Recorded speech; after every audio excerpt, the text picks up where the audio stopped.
I am so fucking stoked. I am so fucking stoked. I am so excited right now. I don't know if I'll be able to sleep, and it'll be a nightmare for me. About what? You know who Bill Ayers is? No, who is Bill Ayers? Okay. Bill Ayers and his wife, Miss Dohrn, they ran the Democratic Socialist Party in Chicago. But they were at the hand of blowing up buildings. They were on the run from the police. They turned themselves in like 10, 15 years later and didn't get much jail time. The guy teaches now. He was a radical political hippie. And the guy is like, when Obama ran for president, they brought him out and said, Obama's a friend of his. Obama's a friend of his because they did some dinner parties there. But he's just like, he's one of the original yippies. I mean, if you're into that, you like Black Panthers, he knew Fred Hampton. He helped Fred Hampton. He helped Abby Hoffman. And do you know are any of these names familiar to you? Not at all. I'm learning something new. Oh, Fred Hampton is a big deal. The reason you have a Bernie Sanders is Fred Hampton. Fred Hampton was, he was a person, he ran the Black Panthers in Chicago, and he started the food program that all schools have today, where they feed children in the morning. The morning food program. He started that, and he was fought against, and they called it socialism and all this stuff. But that's been implemented in schools. He started that. He was also assassinated by the Chicago Police Department. They came in and they surrounded his place and shot like 300 bullet holes into his house until him and his guard was dead. My story about that is I told I hung out with all these hippies, and like I think I've mentioned before, white Panthers sort of jumped me in to the underground outlaw art scene.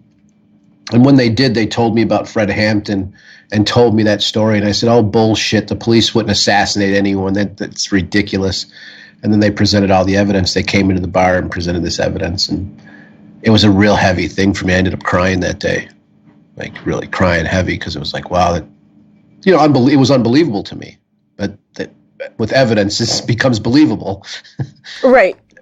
And so Fred Hampton, Chairman Fred, is a big hero of mine in many ways. His story rocked my life. And then when I heard about him, he's just such a courageous political person. He put his life on the line, and his blood being spilled is what you experience today with the Bernie Sanders movement so many years later. Without him, you wouldn't have that.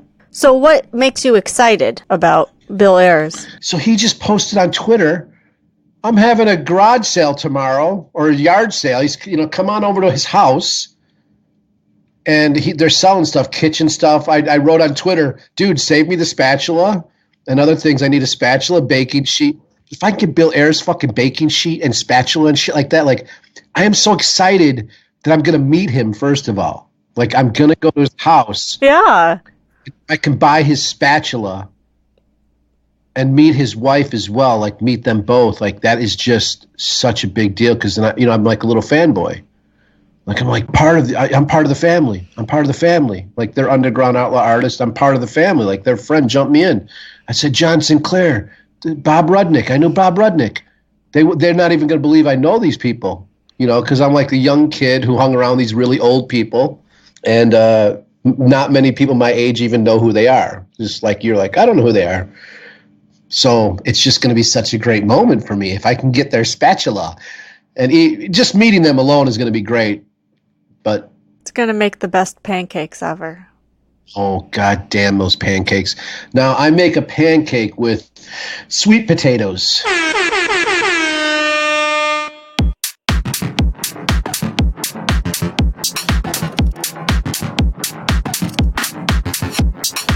think it's baking soda or something to make it rise. I forget it's baking soda or baking powder. I can't remember which one. I have to look it up. One of the two, but it sort of makes it bubbly. And like 8 eggs, a can of, I don't always use a can, but the recipe is, I believe, 1 can of sweet potato mix and 8 eggs and baking soda or powder, and then some vanilla or cinnamon, something like that in there. So the secret to everything is to call you, and ask you. So the secret to everything is to call you, and ask you.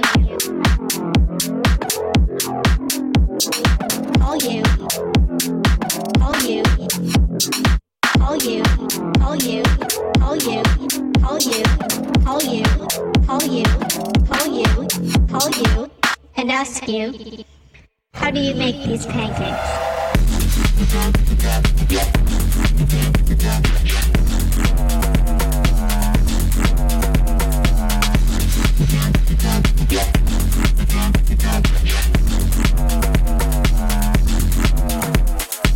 Well, it's a can of sweet potato and then 8 eggs. You mash them together and you add some baking soda or baking powder. I can't remember which one, but whichever one serves the purpose of making things bubbly. And then you mix it all together like a cauldron. Stir it up, and then you add some vanilla or cinnamon or both. You add some flavor.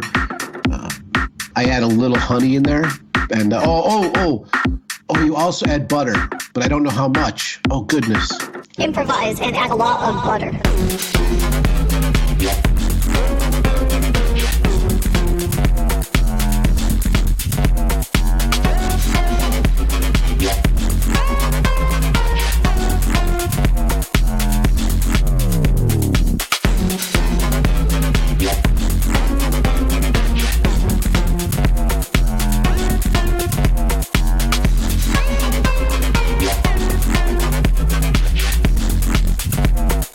So you add butter in there and you throw it in the pan and you fry it in some butter. Oh, is it so good? But of course, you can't use cheap maple syrup. You have to use the real maple syrup, not the sugar, glucose, whatever the fuck it is, corn syrup shit. You got to use the real maple syrup. And that is like bomb diggity. Yeah. Is that old speak? Bomb diggity? That's right. It's very good. Oh, you know, if I get out of there with a cast iron pan and a spatula, you're goddamn right I'm making those fucking pancakes.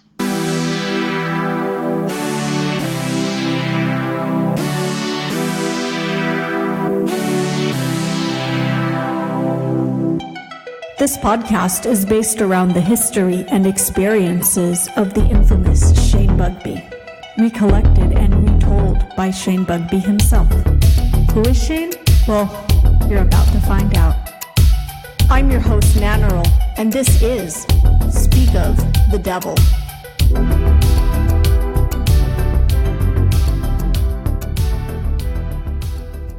I love a good con man. I've been one, and one of my mentors was one of the Chicago's best con men. Who was that? Mike Johnson. He owned the Bucktown pub, and he was able to walk into a place and obtain the title to a bar through conversation and then take over a bar. Because he'd be able to see it. He'd be able to see, oh, they're failing. They're about to go out of business. They'll take anything from me. And he'd walk in there and offer them anything on his terms. And he got the Bucktown pub, and I know he got the Bucktown pub from a little old lady, and his wife and her daughter's retired. She's like 30-something and is retired because that bar sold for so much money. You know, so he was a very successful con man, and he would do that throughout Chicago. He would do that often. But it's just like, what is that? He was a businessman. In Chicago, he's a businessman. Where would a place be that he would not be a businessman? Probably in a different, like in Portland. There's nuances to the con man, isn't there? A cowboy con man in Texas is going to say, we got to watch out for those city slickers, and you listen to me. But it's just a con man is just a decent actor that, you know, but they get paid. Is it a magician? I wouldn't say so. I think a con man doesn't have a lot of heart. A con man has only his pocketbook. It's a person who is like destroyer. So they're like people who take down mountains, mountaintop removal. As a person, like right now, when I go to my therapist, we talk about my future and stuff I've done. And it's like, well, why don't you do that stuff again that you did when you were younger? I go, I can't. He goes, why? Of course you can. I go, well, I can, but I have different values today. When I was younger, I didn't give a fuck. He goes, what do you mean? And I go, when I was younger, I was a con man. You could say that. And what that was, yeah, of course my check's good. Just give me the watches. Of course my check's good. Of course I'm good for the money. Sometimes I was and sometimes I wasn't. It didn't really matter to me. I got the watches. I can't do that anymore, but I'm really good at it. What stopped you from being a con man now at 50? Having enough people rip me off. Feeling it. Having feelings. I'm an artist as well, so I have feelings. And I have integrity. So when I was a young con man, I was looking up to Mike Johnson. I also have that, what I've been told is a learning disorder with Asperger's, and they say you imitate or impersonate things you're around. So you pick up on these things. And that's sort of how you survive on the streets, lie, cheat, steal. When you're living in your car, there's a lot of things that you have to do to survive. A lot of things that are considered illegal. But as far as survival goes, there's nothing illegal about it to me. I survived. It's not like, that was the highest law, survival. And so, but when you get your ideas, like as an artist, I've had my ideas ripped off enough. I've had, just my ideas, my essence stolen so many times. I'm like, that's me. That's my shit. Just look at the Satanic Temple stuff I've spoke about here. Like, that's my shit. So that stops me from doing that to anyone else because I have feelings. I've always been an artist since I was a little kid, or a person with intense feelings. I've been taken advantage of enough times that I don't want to say taking advantage is conning. That's a different thing. See, there's these nuances. Yeah, I think that conning is more, it's almost like being a shapeshifter or someone who's able to slip into someone's comfort level very quickly. Yes, I can do that. I can be very charming.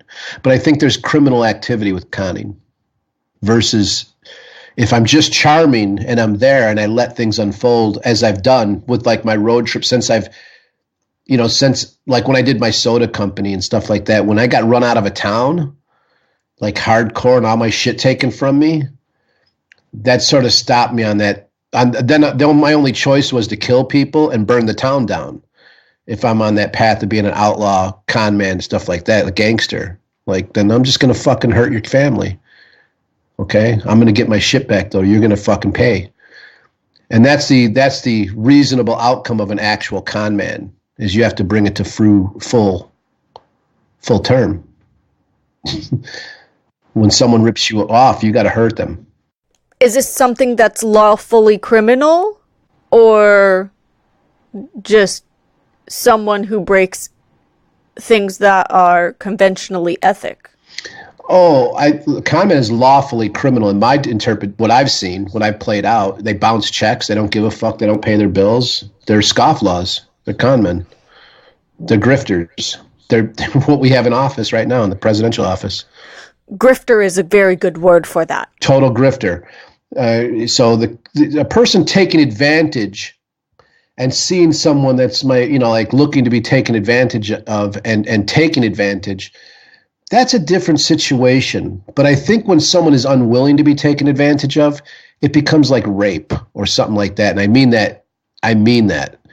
As I've experienced Satanists who take advantage of people with learning disabilities, women that are down and out on their luck and pornography, I think that's criminal, very much like a con man. But they're satanic, so they've justified their behavior. Well, this person's not paying attention. I'll take advantage of the situation. They're desperate. I'll take advantage of the situation. And I don't see that as being magic, or I don't see that as being, I think there's honor amongst thieves, and I think there's honor amongst Satanists. I think there's honor. I think there's integrity to it. I think that's something that I saw in Anton LaVey. He was a very law and order kind of guy. Justice is a huge part of Satanism. Should be. Doesn't I don't see that as I relook into things now. It seems to be just fashion. It seems to be just identity. Now with you, but there's so many people clinging to that title. It's becoming a religion, not a philosophy, not where people are well thought out and debate what a con man is. Let's say we have this conversation and we walk away from each other and we take a little lesson. Oh, I think about what Nannerl said. Oh, okay, maybe she's got some point there. Or you think, it's not that anymore. It's T-shirts. It's a presentation. It's all show. There's no meat, and so I'm not sure people understand there's justice, or what that justice is. What justice means. What if they're looking for justice? They're looking for justice, maybe in their individual life, and justice is bigger than you. Justice is humane. Justice is a link to all of the universe, all of humanity. If we're all linked, justice is linked to us, all of us, the grass, the birds, the people of color that are victimized. Like talking about privilege is a piece of justice. Yes. That's something we're experiencing justice. Me just trying to understand the concept of privilege and going, wow, okay, I get it. And now I'm like, I still have to, even to this right now, I'm like, okay, I have privilege here, don't I? I have to think about it, not just walk into the situation. What's wrong with you? Don't be so down. Oh, right. I wouldn't let the cop treat me that way. Or the personal vindication, like you're saying. The personal vindication would be, well, it didn't happen to me, or that's not my experience. They were nice to me. And I think that goes along with the unawareness of the definition of justice among newer Satanists. Right. And see, there's the justice. That when that concept of privilege is justice to me, and that affects everyone, all of humanity, all over the globe. That concept goes all over. If it does, and that's tied to the universe. That makes it all better. Not all better, but it makes all of us, from the grass to the birds, to the people of color that have been shit on, to women, it brings us up a notch. That's evolution. That's justice is tied to evolutionary standards. It's not like death, put them to death. People see it in a judicial way because people have these blinders on. Their societal victims, and they don't realize it because they have their fedora on too tight.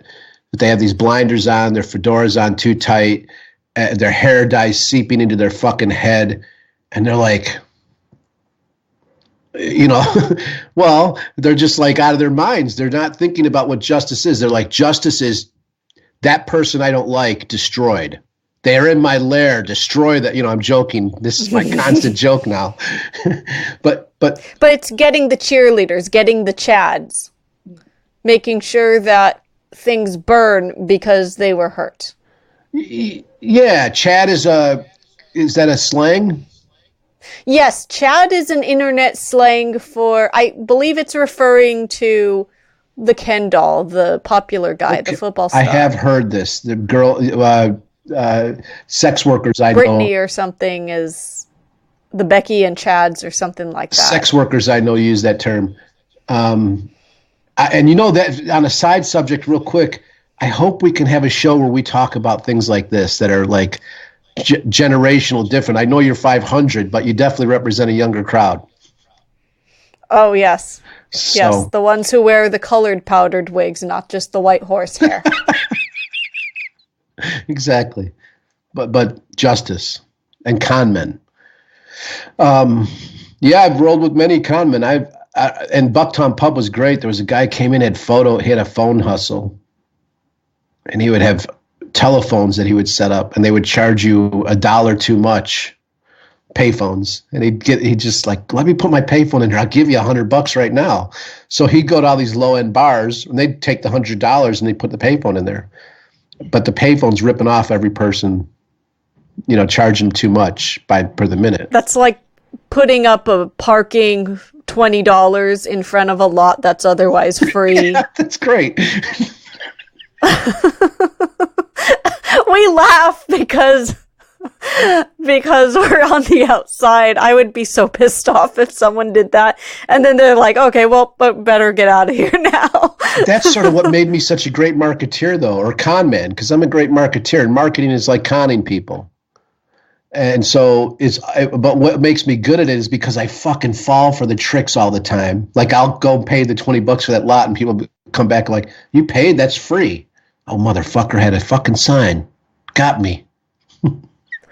Oh, man. There is this parking lot in downtown San Jose. It's somewhat near I think it's near 4th Street, if anyone in San Jose knows. And it's near this old Mexican church, as well as a burrito place referred to as Iguanas. And there's also like a Philly cheesesteak kind of place next to it as well. Anyway, this parking lot next to the church looks open, but there's these little like mail slot little things, and it says $10 parking. And I don't know if it's actually an honor system or an extinct spot. But one of the first weekends that I lived in the Bay Area, it was late at night, and I saw that thing, and I could not live without putting $10 in that stupid thing. I came back, I saw someone take that $10 out of the spot that I had it sticking out, put it in their pocket, and walk off.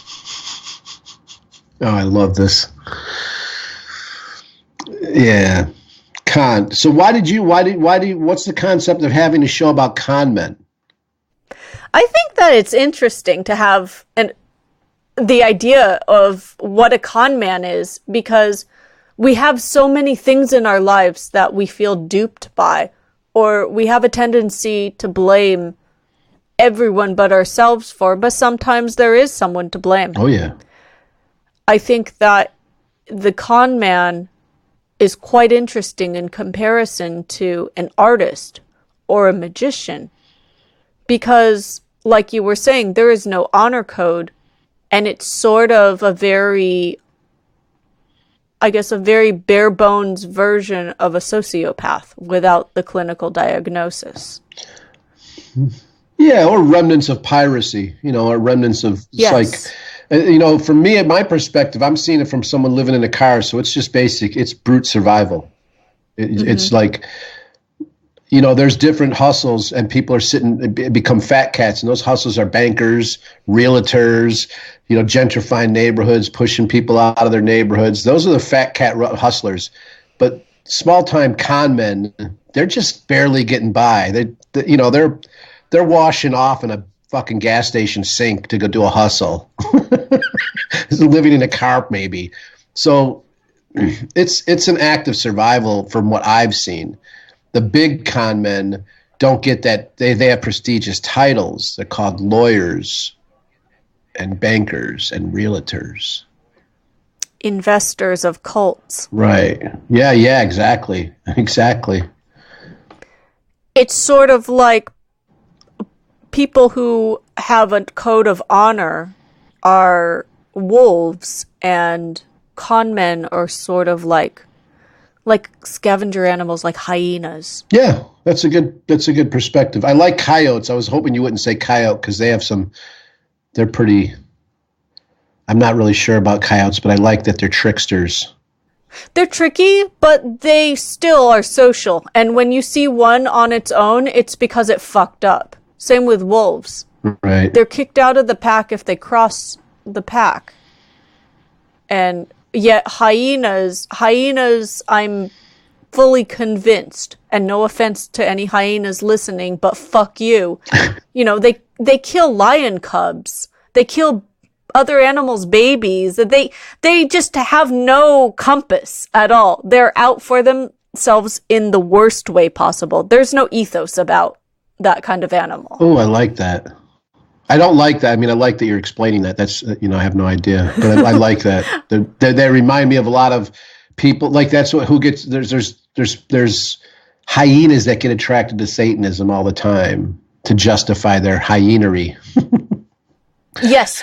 It reminds me of the guy at a nightclub who is watching the girls and seeing which girl gets the drunkest because that's the one he's going to try to hook up with. Huh. Again, survivor, but it's a very twisted kind of survivor who picks off the weak ones. Poacher. Cherry picker. I think that groups like TST have unfortunately succumbed to this. And perhaps that was their idea all along. Like you said, it's marketing. And look how it's being marketed. Well, I set their marketing plan up. I feel bad about that. I don't feel bad about it, but that's sort of a part of a con man or a marketeer. They're the same thing. You don't really give a fuck. You're just looking to get paid. You're looking to survive, and it just comes down to that. Like, oh, here's a check. Here's how much we'll give you to help out. Okay, I'll take that. I mean, so what do? You sell toothpaste, and then you find out the toothpaste is making people sick. But all your job was to make that toothpaste look digestible. Yeah, but at that point, when you find out people become sick, they come to you and go, we're going to give you a lot more money to help us continue to market our toothpaste, even though it makes people sick. We got to convince them that it's not. Okay, I can't do that. How about this much money? Okay, I can do that. It's sort of how it goes. It's an interesting form of survival, and fortunately you've experienced it to be able to speak of it. I don't think everyone has. Oh, I think a lot of people just punch in a clock. Right. My life is pretty unique. That's true. And I have integrity with whatever person I am, my character. People call it a learning disability often, say these are traits of this certain thing. For me, I don't know about that. What I know is that I've walked away from extreme amount of money more than once because I couldn't participate once I figured out, oh, that's what's going on here? I got to walk. I could have still been involved with the TST and, gotten paid a good amount of money. Kevin guy's got a lot of money. I'd probably be living in...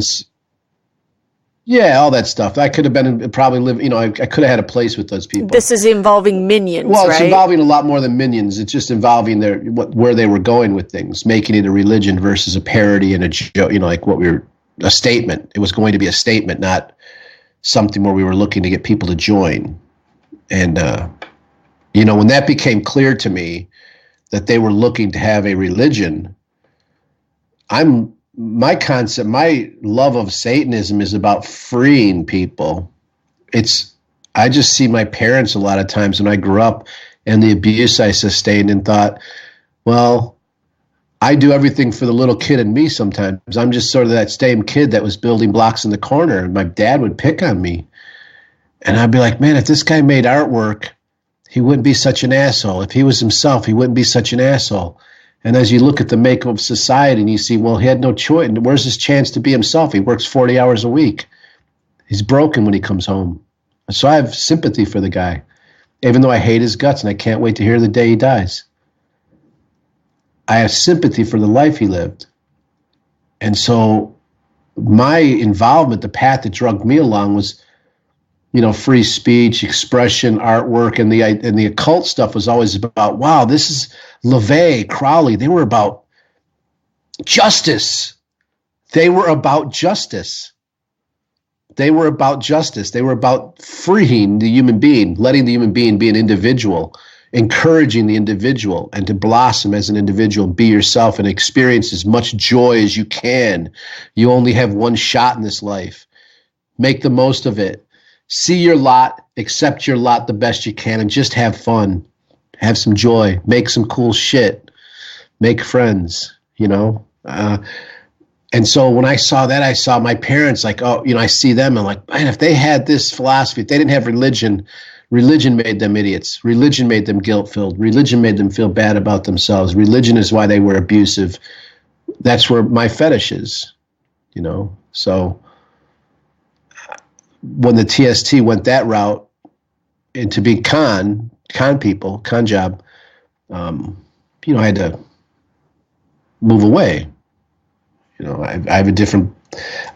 I've dedicated myself to something, like this kind of stuff. So it's like, it's a weird thing to be in a philosophy of self, but be dedicated to something that's not you.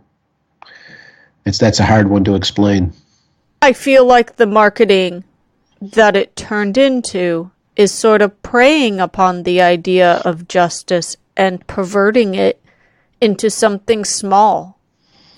For example, the idea of putting a statue in an area in the name of religious freedom, it really plays on the heartstrings of people who have that personal vindication.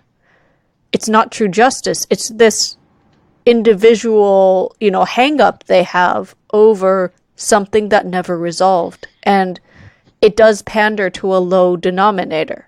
That statue, the idea behind that was to create a conversation. It wasn't to actually put a statue there. It was to mock them and say, we'll put a statue up.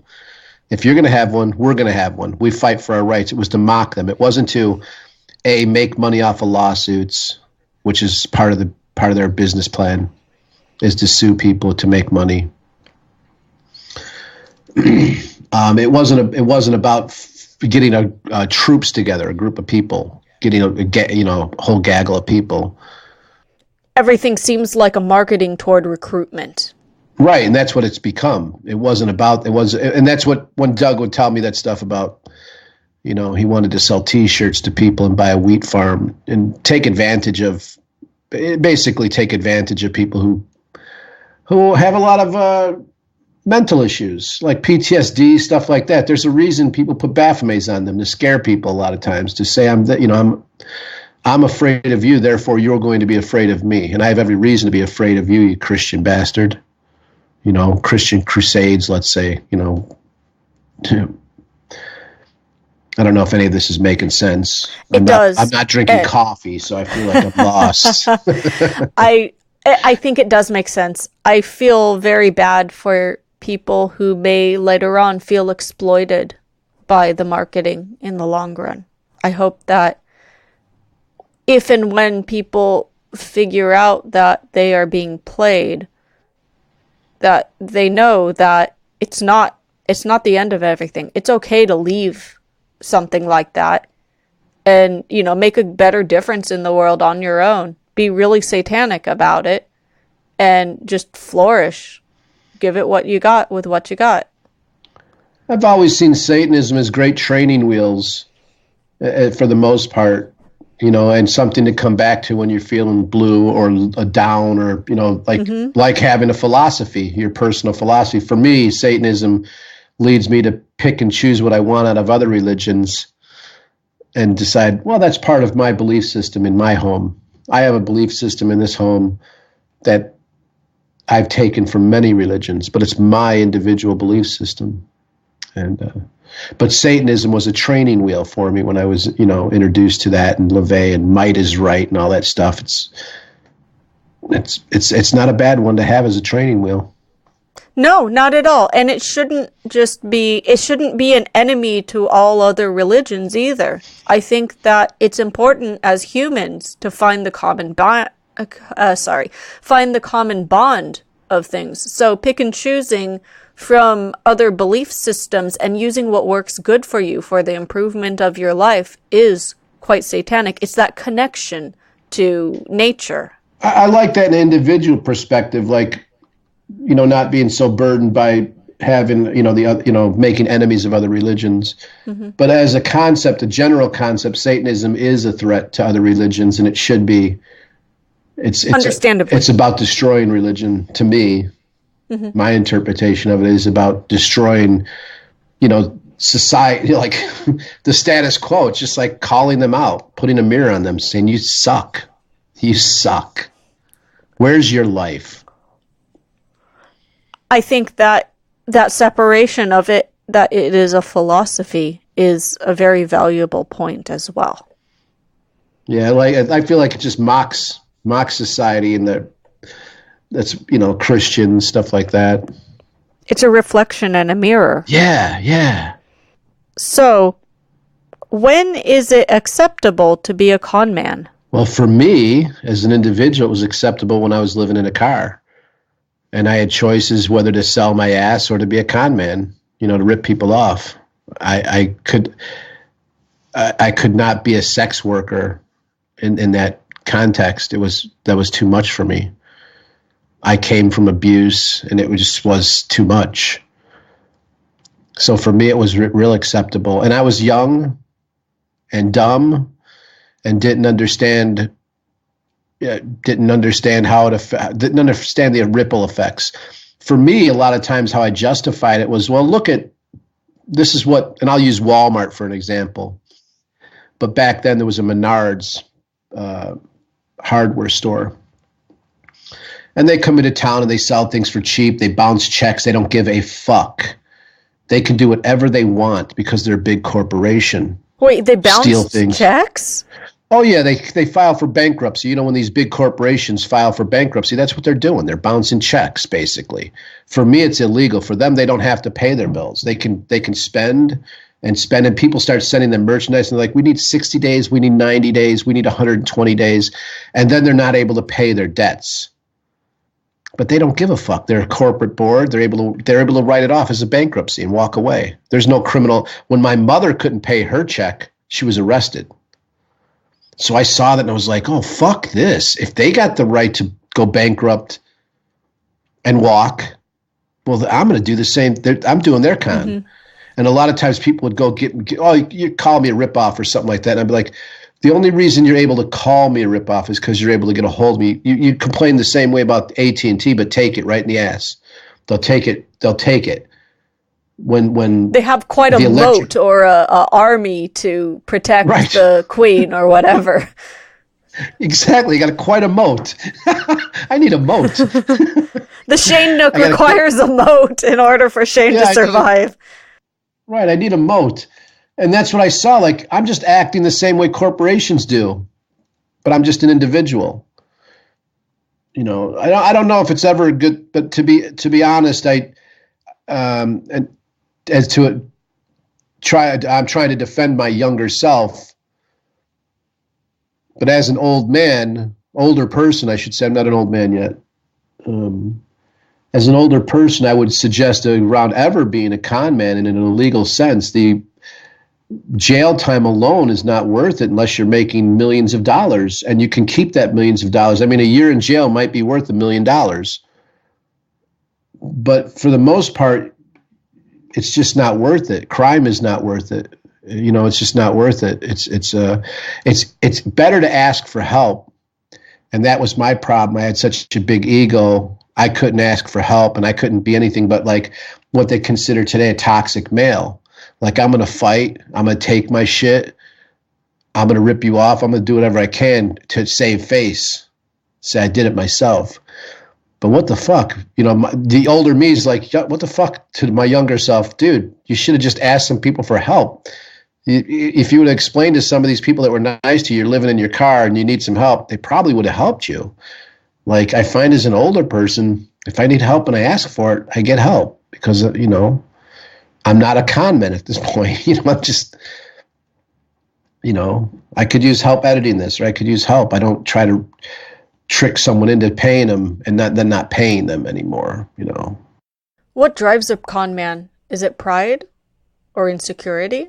Oh, well, I don't think besides survival. I don't think insecurity, but I think just what I was saying, like pride. There's some sort of pride. Criminal activity all around is like you can't ask for help, you can't accept what's going on. Or, I shouldn't say that all the time because, when you don't eat for a week, you prey on the weak. That's it.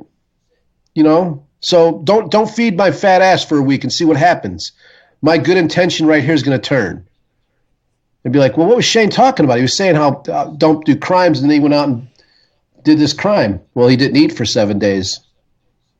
So our society at large drives people to be a con man, I think. I think no fucking health care. I think shit like that, like, I don't know how more people are busting people out like doing crimes because you hear these sad stories. Oh, I had cancer, lost everything. I got sick, lost everything. The government, the society, the system at large, I should say. Yes. Our society's struggling. Our system sucks. Our world is great. Our society struggles. Our system's awful. Yes. And the system at large eats us alive. So that's what drives criminal activity, our shitty system, and not having the privilege to get above it. And as much as I'm born into privilege, I was born a poor person. And I didn't have the resources, and I didn't have a smart family, and there's no college education in my family. I didn't have a way to think out of it. I just had brute force and watching, just observing, going, okay, I can do that. I can do that easily. And because of my privilege, because I'm walking in as a, hi, cute white kid or whatever, I could get by. Yeah, well, I'll bounce a check with you. No problem. I'll bounce that motherfucker. I'm good for it. Oh, yeah, I'm good for it. Just load up the car. Load up the car. Thank you. Walk away. Drive away. So I took advantage of that privilege for certain. I think that a common thing as well that I speculate is that a lot of con men, not all, but a lot of the smaller versions of the con men come from a situation where they were set up to fail. So this is the way to get out of that situation. Yeah. When it's fat cats, when it's a system that is behaving like a con man, it's incredibly grotesque because they don't need to do that. They're already fed. Right. They sell us war in a con game kind of way. Look at how they're trying to sell the war now. Edward Bernays, I will not say his name enough. I can't say his name enough. I mean, he's the greatest black magician ever. He created to sell war. He created modern PR and marketing. He's the one who created this stuff. And that's how they sell war. They look to trick you into agreeing with it because they know they need the public's agreement. They can't just go to war, and they're really trying right now. They're really trying. And man, do they sell violence in war. Man, do they fucking sell it. It's like insane. But yeah, you're right. I'm just agreeing with you. I'm sorry I'm not sorry. Sorry, not sorry. But it just sets off a yammering of, you're right. The con men are within our society and they hold power. The real dangerous ones. They're the ones who sell fucking war. Who the fuck in their right mind wants war? Not any Satanist. Not a real Satanist. Satanists are reasonable people. War is unreasonable. Seldom is there a reasonable war. Seldom. It's more of a seldom. Thank you for listening. Please subscribe and tune in to our next episode wherever you prefer to listen to podcasts. You can find us at Speak of the Devil Pod on Twitter and contact us at speakofthedevilpod@gmail.com. For Shane's artwork or to support his endeavors, please visit shanebugby.com or find him on Twitter at ShaneBugby. I've been Nannerl. Have a good one.